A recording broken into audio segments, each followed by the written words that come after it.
The views and opinions expressed on the Nova Society are those of the panelists and guests and do not necessarily reflect the views or opinions of the Phoenix Research Institute or any institution which any panel member is associated.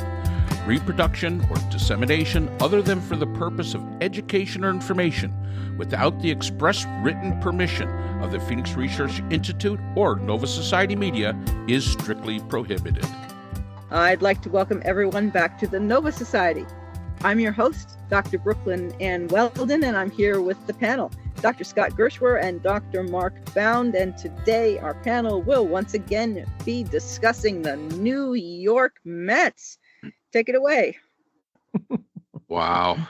So we should remind people that we're recording this on a Wednesday, and tonight it's Severino versus Buehler. And the series is tied. This is the first game in New York.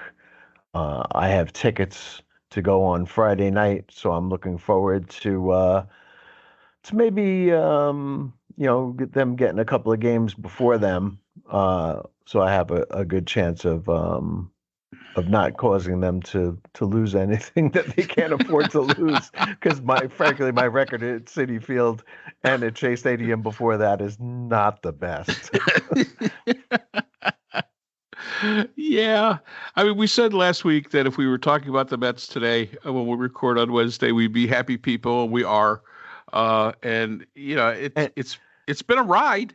And kudos to you for bringing up Mark Vientos as the MVP. He hit that big grand slam, and he has been nothing short of amazing in these playoffs all year, really, since he's come up. And what a wonderful season this has been out of nowhere.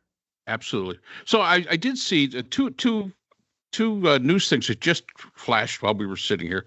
Number one, they're recommending, one of the writers in New York is recommending that they cut ties with Diaz and that they eat some of his money to cut ties with him. They don't think that they should keep him. And the other question is, of course, Jeff McNeil's been put back onto the roster, and it is being stated that he will not start tonight in game number 3. You think that's a good idea? I mean, I don't see what Jeff McNeil hasn't had a great season by any stretch, and they were doing fine without him. I'm not really sure what the point is of even adding him to the roster. I honestly can't either. I mean, I kind of look more at the catcher position as the one that's kind of the most troubling to me, but it's certainly not second base, and not any of the outfield spots that he might play.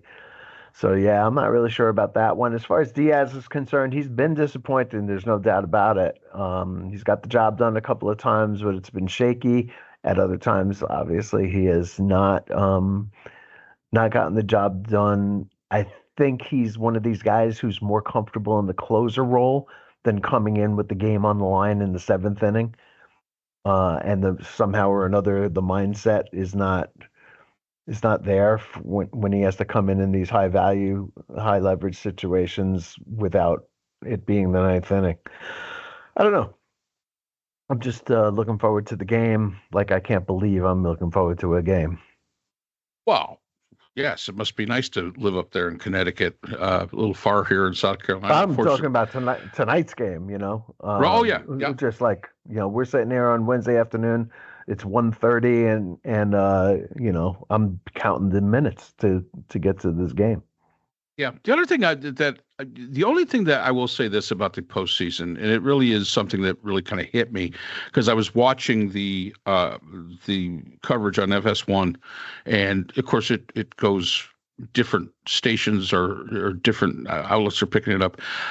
I really don't think it's fair to a Mets fan or a Dodgers fan or anybody that's in the playoffs that when they get in the playoffs, they don't get to hear their own announcers. I really, really think that takes away something from it. I want to hear Gary, Keith, and Ron. when I'm watching it. I mean, I'm sorry. Yeah, okay, the Fox guys and the FS1 guys and the FS2 guys and ESPN people, they do okay. But we're talking about a core group that watched them through the entire season. And I think that the fan loses a lot by not having the opportunity of those guys actually calling the game. That's why I put on the game here in South Carolina. It's on the TV, but I tune into Howie Rose and the radio. Unfortunately, there is a slight lag there.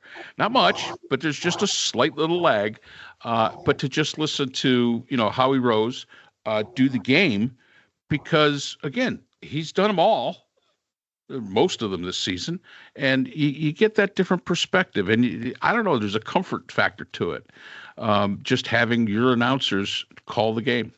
Yeah, no doubt. Love Gary, Keith, and Ron. Sorry for interrupting. I just when Kevin was alive and we watched the Mets, it was always Gary, Keith, and Ron, and I learned so much because Kevin had also played baseball, and what those three did not explain, Kevin would explain the rest to me. So I learned tremendously, but I loved listening to them, and I would always be upset when I could not hear those three announcers. It was like, as you said, the game just lost, when I couldn't hear them. Yeah, I mean, Vin Scully is a legendary broadcaster, but in '86, when they were in the World Series, we turned off the sound in that game and listened to Bob Murphy do the game on the radio, and it was just so much more better. more bigly than listening to Vin Scully, who again is a legendary broadcaster. But you like what you like and what you're used to, and so listening to the local guys is great. And the calls that Howie Rose has made in this postseason are legends, stuff of legends. Oh yeah, just been tremendous. I go back to San Diego. Bartolo Colon coming up to bat and hitting the home run and listening to Gary Cohen make the call. Mm-hmm. I mean, a network person could not do that because they wouldn't, yes, they would appreciate that it was Bartolo Colon's first home run ever, and his last home run ever, but they couldn't have appreciated it as much as a Gary Cohen, a Keith, and a Ron sitting there laughing about this whole thing. They just can't appreciate it to the level. And I think that's something that the fans, I honestly think fans listen and watch TV, of course, for the team, but also for those announcers. I remember Bob, when I'm growing up, I lived with Bob Murphy, Lindsey Nelson, and Ralph Kiner. I mean, those were the three, and it was an amazing. It made the game a lot more personal, especially as a fan of a team. And I think it's a shame that they take it out of the hands. But tonight's game. So what are we thinking, Scott? Severino, he's been good. He's been real good. He's been good. Mania looked good. Kind of shaky every once in a while, but Mania looked pretty good. I think the big question is going to be Quintana. And do you think they're going to keep Peterson in the bullpen? Or do you think they're going to bring him out to start? I can't see them letting Senga start again, do you? Geez, I hope not. I can't see them doing that I again. mean, and that was the kind of thing with this thing when they mentioned about Jeff McNeil. My first thought was, wait a minute, I watched Jeff McNeil in the two rehab games he did in the fall league or whatever it's called. He didn't look all that good, and he's not pitching against the best. He's not hitting against the best, and he just did not look all that good. But as you said, he had some spurts during the season, but nothing like when he was the batting champion. So I think I agree with you. I have no idea why Jeff McNeil's back on the roster, but okay, if you got space, great. But Senga, no, I can't see them start him. Maybe put him in relief. Give him an inning, because you're not going to give him more than 2 or 3 anyway. If you start him, give him an inning. Put him in some of those high leverage situations and see what he does. But he hasn't pitched all year, pretty much. I understand he's costing you a lot of money, but he could also cost you cost you a championship. So maybe it's best to just put him on the back burner and say, hey, big guy, get yourself healthy for next year. Yeah, I don't think we'll see him again. So on the other side, Walker Buehler has not looked great this year. He's got a ridiculously high ERA, and I don't, obviously this is a great team. The Dodgers are great. Oh God. And so I don't want to underestimate them at all, but there's something special going on here in New York, and I look, I'm just looking forward to the game. I shouldn't say one thing. We're not making a prediction, that's for sure. Let's go. Like I said, I'm going to be there on Friday. I'm hoping that it's it's going to be a great night, and I'm still counting the minutes down to this one. So it's nothing that I expected to happen this year. That's one thing I will say. One of my really good friends, a guy I've known forever, told me at the beginning of this year he's got a feeling about this team. They're special. I was like, what are you talking about? Have you like just lost your little Mets mind? And boy, I tell you something, he's come across as being real prognosticator of the year, because anybody who could have looked at that mess that they started out with this year and said, oh yeah, I'm really hopeful and think that they've got something special going on in Queens. It sure didn't look that way, but it does now.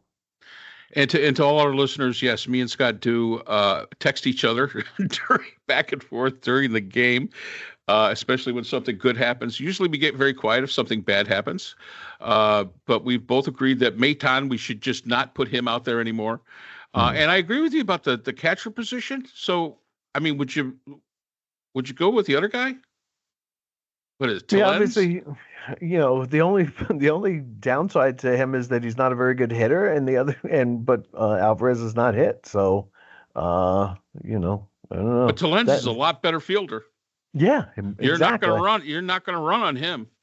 Yeah, exactly. Yeah. So it does seem to me that you're losing less because and if Alvarez could possibly make that a hard decision, it would be really nice. Yep, I agree. I guess that's it about the Mets, Brooke. We're just going to count down the minutes. LGFM. Okay. That's right. Okay. Well, enjoy. Yeah, and Kevin and I were watching when Bartolo made that home run, and we were both going, what? And whatnot, and Gary Cohen was yelling, and everybody was, we were just... Still one of the funniest sights in sports. It was great. Yeah. And that picture, you never heard from him again. I mean, he was a star. It was, I don't know, that kind of deflated. Who it was. It was Snell, wasn't it? I don't remember. Kevin put in a videotape right away and taped the game, like the replay game or whatever it was, because they would replay it, and he put a big thing on Bartolo, Bartolo's home run or something, and so that we'd have a copy of it forever, and because it was a big moment. Oh, actually, James Shields. He hit it off of James Shields. Yep. I don't know. I don't remember. James Shields was pretty good. He was. Yeah, he was. Okay, and what happened to him? Well, he just that was it. That was it. But it's one of the I don't even think he's in the sport anymore. I don't know. Wow. But James, if you want to see a great video, it's all on YouTube, and it's Gary Cohen's call of Bartolo Colon, where he yells out, "He's done the impossible." Yeah. Just like a helmet that didn't even fit because he's never worn a batting helmet before. And it took him 20 minutes to run around the bases. And when he got there was nobody there to greet him. Everybody had left the dugout. So yeah, those are all the things that make the Mets lovable. That was so great. It was wonderful. And we were talking about that for days afterward. Oh, did you see that? And oh yeah, and it was wonderful. I never thought he'd do that, and Oh, yeah. Unfortunately, my wife is from Chicago and is a Cubs fan. Wow. So she doesn't. Although I will say this: when the Cubs won the World Series, I did not realize that my wife knew the song "Go Cubs Go." But she was in taking a shower, and that's all I heard coming out of the damn shower was the "Go Cubs Go" song when they win. I was like, wow, okay, there we go. Huh. All right. Didn't even know there was such a song. Well, anyway, so great. And thank you to all our listeners. And let's hope the Mets do very well tonight. And you both will make it to the game, I'm sure, as far as waiting down those minutes. And we'll see you again next week. Yep. Yeah, great. Absolutely. Be chatting at you. Yep. Take care. So that's all the time we have for today's episode. The Nova Society is a production of the Phoenix Research Institute. We'd like to thank our sponsors for this episode.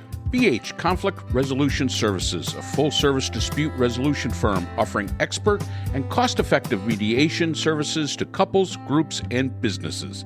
BHCRS can be reached at www.bhcrs.com. We'd also like to thank our podcast partners, Buzzsprout, who hosts the Nova Society, Audacity, our editing partners, and Podkite, who does all of our analytics.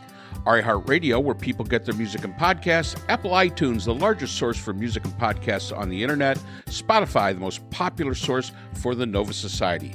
The Nova Society is available on all of these and other quality platforms. We'd like to thank all of our listeners. Without you, the Nova Society would not be possible. If you have a comment, question, or would like to be a guest on the Nova Society, we can be reached at nova.society.podcast@gmail.com.